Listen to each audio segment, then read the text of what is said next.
তো ধীরে ধীরে আসলে তারা তাদের জায়গা থেকে তাদের যে উদ্দেশ্যগুলো, সেই উদ্দেশ্যটা খুব স্বল্প সময়ে খুব কাঁচাভাবে তারা প্রতিষ্ঠিত করার চেষ্টা করছেন। তুষার ভাই একটু আগে যেটা বলেছেন,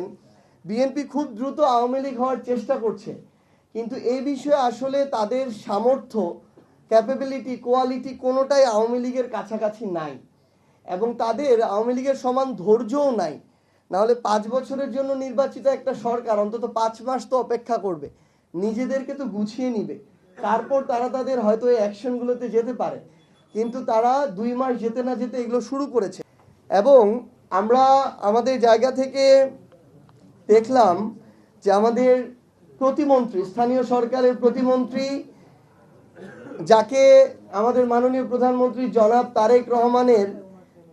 বিভিন্ন বিশেষণে বিশেষায়িত করা হয়, তো তিনি তার জায়গা থেকে যখন বলেন যে প্রফেসর ডক্টর মোহাম্মদ ইউনূস লন্ডনে গিয়ে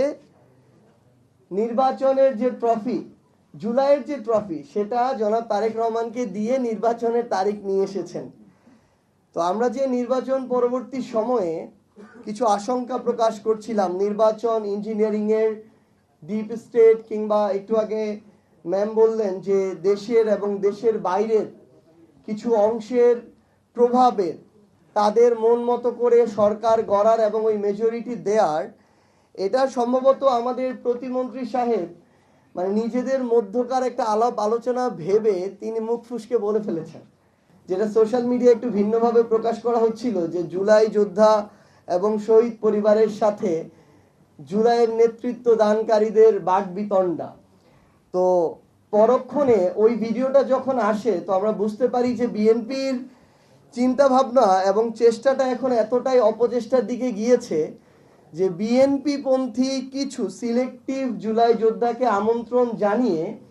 তাদের সাথে অন্য রাজনৈতিক দলের কিংবা এনসিপি কিংবা বিরোধী দলের নেতৃবৃন্দদের একটা অস্বস্তিকর পরিবেশ তৈরি করার পর্যন্ত তারা হীন চেষ্টা করে। এবং এই অপচেষ্টার